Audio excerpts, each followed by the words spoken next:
So welcome to Timely Topics. This month we are working to understand common logical fallacies. So understanding faulty reason to strengthen critical thinking and communication. Because when we use these logical fallacies, it actually breaks down communication. Often they're designed to end discussion without any resolution. So what are logical fallacies?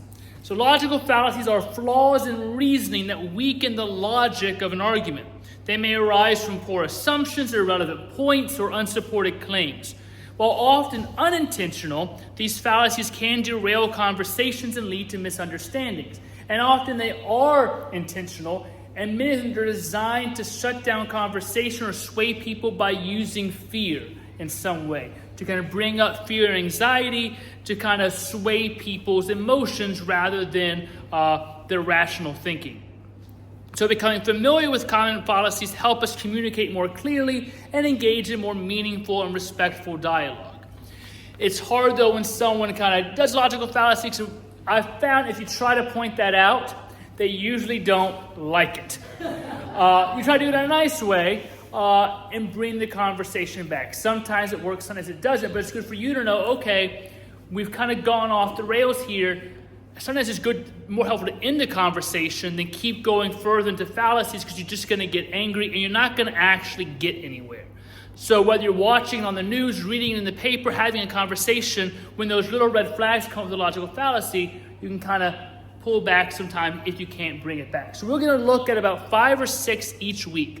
What I told 8 o'clock is your goal this week is to take these home, learn them, and try to identify each one somewhere, either on Facebook, the newspaper. The best way is you go on any news channel station where they interview somebody, a politician or an expert. You'll find them in like 30 seconds. They will use them like crazy. Then it starts becoming a fun game, like how many you can find versus other people. It was great. So the first one we're going to do is ad hoc. I have a weird sense of games, but this would be a fun game. How many logical fallacies? It's like travel bingo when you're looking for it's travel logical fallacies. So the first is ad hoc rescue. So an ad hoc rescue occurs when someone tries to save a belief from being disproven by inventing a brand new explanation without any evidence after conflicting information is presented. So ad hoc is Latin for to this or for this specified purpose. It often describes something improvised or created as needed. So the example, Yolanda says, if you take 4 vitamin C tablets daily, you'll never get a cold. Juanita says, I did that for months last year and I still got a cold. Yolanda says, then the tablets must have been bad. No evidence to that, but to save her belief that these tablets will keep her from getting a cold, she makes up an explanation of, you must have gotten bad ones. My favorite church example of this, I've told this story a lot. Wilbur and Janet, in my first church, Corey knows Wilbur and Janet, they got so mad because they came early to a community service that was being held at our church. They came at 5. I'm like, well, it doesn't start till 6. They got all mad. Like, well, it said 5. Like, the sign out there says 6. The bulletin says 6. The newspaper says 6. Their explanation, well, we got one of those bulletins that said 5. Did they ever show me that bulletin? Did they ever bring any evidence? No. But to save face that they thought was 5, they had to say, we got the one bulletin in the whole church that said 5 o'clock. That's an ad hoc rescue. We got a wrong bulletin. So we see that a lot. We'll just make up a claim because we're so afraid of being wrong sometimes. We're not good at admitting that sometimes we're wrong. And we often are. We have to make up something that says, no, I'm right. There's still a reason I'm right. It's because you got bad tablets. We got a bad bulletin. Well, in that situation, whatever. Ad hoc rescue is just pulling something from thin air to say, look, I'm still right, end of discussion. And again, you see how this logical fallacy ends discussion, because if you say those tablets must have been bad, what do you say to that? Well, I took them. We can't test them now. You really just believe there's no way to go in that conversation at that point. So that's ad hoc rescue. It's a fallacy because Yolanda has no evidence the tablets were defective. She creates a last-minute explanation just to preserve her original belief. The burden of proof is on her, and without it, her argument falls apart. She's made a claim, she has no evidence, then to save her claim, she makes up something new. You will see that all the time in the world. The next was one of my favorite, no true Scotsman. So this fallacy involves redefining a category to dismiss counterexamples and protect a generalization from criticism. So the famous example is someone says all Scotsmen are loyal and brave. Well, what about MacDougall? He's a Scotsman. He ran from battle. Well, then MacDougall isn't a true Scotsman. So the modern uses, the reasoning appears frequently in faith or political discussions. No true Christian would believe that. A real American wouldn't support that policy. So whenever you have these red flags of a true, a genuine, a real in a group, that should be a red flag of they are trying to kind of divide up and do this no true Scotsman. So you see this all the time, like Americans love this. And you can say, well, actually, 48% of Americans didn't like this. Well, they aren't real Americans. That's out there. We see it all the time. It's a fallacy. Instead of wrestling with exceptions or contradictions that always exist, the person moves the goalposts. Using phrases like a true patriot, a real Democrat, whatever, should raise red flags. They may be attempts to shut down conversation rather than engaging. It's basically, I get to define, if somebody presents evidence to the contrary, I always define it, well, that's not real. Here's the real group. And we all agree this way. Therefore, I'm right. There's no evidence, no logic. I'm redefining what a real Scotsman is, what a real American is, what a real Christian is, what a real Presbyterian is. Instead of saying we can have disagreements, we can have diversity and still be American, still be Christian. Let's talk about the actual issue and not these overgeneralized groups where you're saying one is real, one is not. You'll see that a lot too. Then number 3, this is the one I think gets used the absolute most everywhere, especially in churches. Churches love to use this to not do something. The slippery slope. This fallacy assumes that allowing one small action will inevitably lead to extreme and negative consequences without providing the chain of events.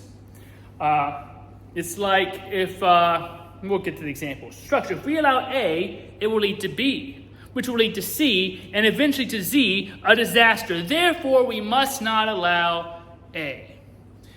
Examples. If the church asks us to wear masks, next we'll need full hazmat suits. That's a real one. If we sing one modern worship song in church, we'll lose our choir and end up with a rock band. Heard that one too. It's a fallacy because it relies on fear rather than evidence. It assumes a dramatic outcome without considering the many factors and decisions that occur in between. We're allowed to say no to things, right? Happens all the time in politics or anything else. So let's say the church is trying to decide something. We want to,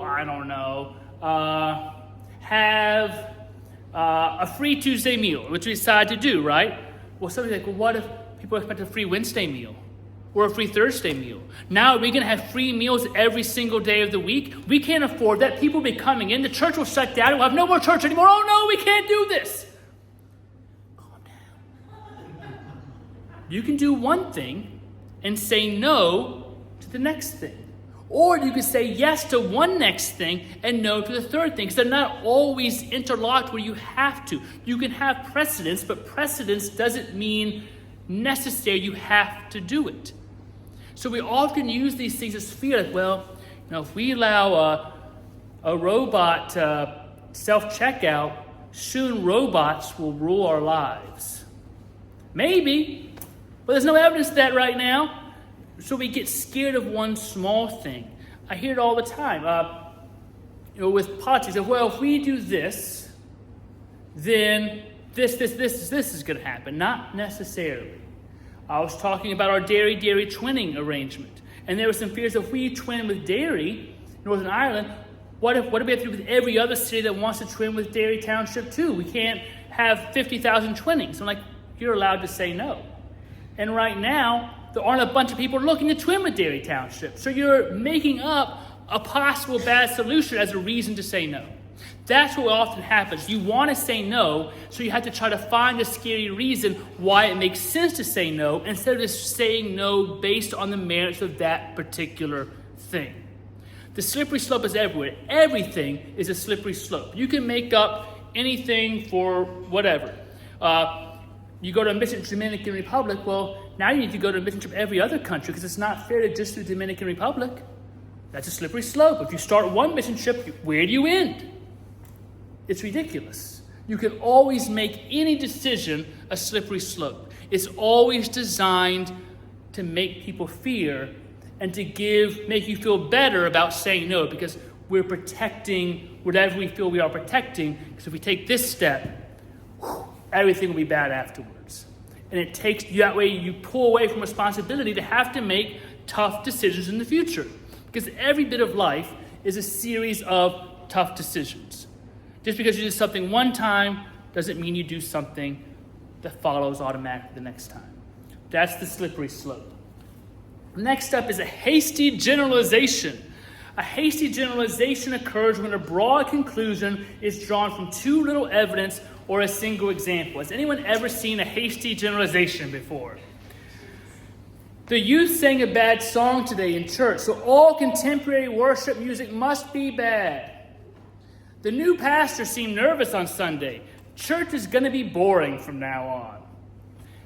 This one happens a lot, and it's very sexist. So I work with churches on hiring people, and often, way too often, someone will say, well, we tried having a female pastor one time and it didn't go well, so we don't want to do that again. Like, one, logical fallacy. Two, let's look at your history. Let's look at your history and look how many of the white male pastors you had to fire. Why aren't you having that conversation about that? It's hiding something else. We often want to make a generalization. Well, we heard a bad song today. All that genre must be bad. Not necessarily. Sometimes there are just bad songs. We have tons of bad hymns. We have a lot of bad choral anthems in our library. We're throwing a lot of them away because bad choral anthems exist. Good choral anthems exist.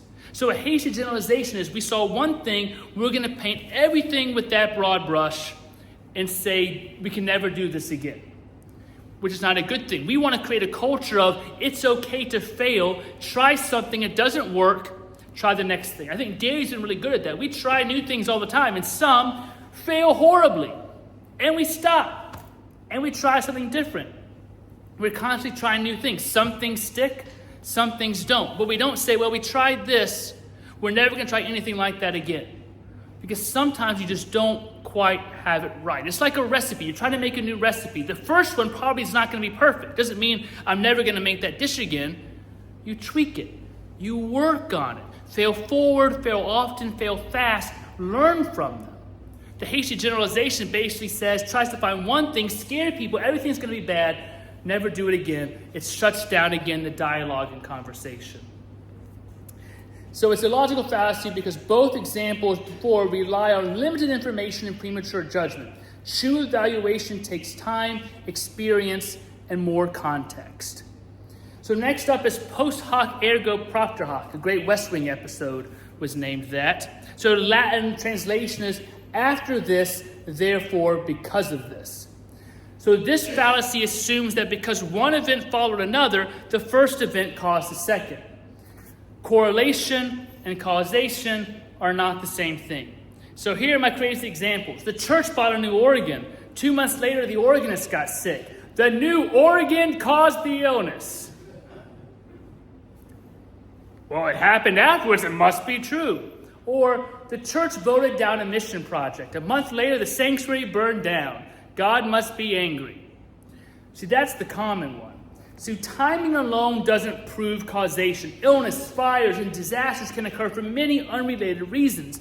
Assuming divine punishment without evidence is typically, especially problematic and often used to push a personal agenda. I hear this all the time. Well, this bad thing happened is because of this recent vote by their state or whatever. My favorite example I tell is this one Texas pastor went all off, I forget what state, that had some bad flooding, and he was saying, it's because of this, vote and agenda that these people did. 2 years later, a flood came and washed his house away. He was very silent on why. Because it's not about the argument. It's about the fear and the punishing and the blaming. So when you find this, you say, well, this happened because of this, because it's correlation. Like, no, it may be part of the cause. It may not be. You can't just make those assumptions. That's a logical fallacy to say, well, two people got COVID after church one day. It must have been a church service. Then you find out later those two people went to a crowded thing the next day. Might have been that one. We don't know. We like to jump to conclusions. And that's not helpful when you're trying to have conversation. Because you need to have evidence before you make some grand conclusion, especially dangerous conclusions. This person's a murderer because of this. This person's a member of a gang because they have this tattoo. Or they look this way. Or they were in this place. Maybe it's okay to check those things out, do more research, but you can end lives based on assumptions. I've seen it happen when someone gets accused of something because they looked a certain way or somebody said something, and they make these grand judgments, and it turns out to be completely false, but it's too late. Their life is ruined. Dangerous logical fallacies that only break down conversations, they can destroy lives sometimes. The last one for today is genetic fallacy. The genetic fallacy dismisses or accepts a claim based solely on its source or origin rather than its actual merit. So, example is, red is a terrible choice for sanctuary carpet because Miss Miller suggested it, and she's the most difficult person in the church. It's basically, we don't want to listen to that suggestion because it came from Mrs. Miller, and she's annoying. We see this a lot today, especially in politics. We can't have any discussions, or no one can say, well, this is a good idea because it came from this party. You have to just say, we don't like this idea because it came from the Democrats. It came from the Republicans. Oh, that's bad, Joe Biden suggested. Oh, that's bad, Donald Trump suggested it. Instead of actually looking at the idea, looking at the legislation, we just make these big generalizations of it can't be good because it came from this person. Everyone's a mix of good and bad. There are some good ideas that came from some really bad people that had some good things to it. You can separate that out from the person. There are people in my life who I've really not liked who have also done some really good things for me. You have to separate those things out. And that's a genetic fallacy. That has to be bad because it came from Joe Schmo. It came from this person. No. And we see that a lot of, Democrat idea, bad, un-American. Donald Trump idea, bad, fascist. Instead of actually saying, well, here's the idea. Here's what it looks like. Here's the results. Here's where it comes from. Let's look at the idea and not the person. So, recognizing logical fallacies doesn't just improve your arguments, it enhances your ability to listen, evaluate, and respond with clarity and fairness. So always watch for red flags like overgeneralizations, emotional appeals without evidence, attempts to redefine terms mid-argument, dismissing ideas based on their source. So we'll continue looking at these logical fallacies next week, some different ones, but your goal for this week is try to find one example of each of these. Like I said, read the opinion section of the newspaper, read letters to the editor, look on Facebook for 2 seconds, listen to any news station where you have some talking heads, and when people are watch a White House press briefing from today, from tomorrow, from 3 years ago, from 2 years ago, from Obama's presidency, you will see every White House press secretary use at least 5 of these in every session. So don't just keep it today. Go back and find old examples. Because both parties, both people, newscasters, everyone uses them. And the more we can identify them, the better we can have conversation. Questions, comments, logical remarks? Alrighty, I will see you next week.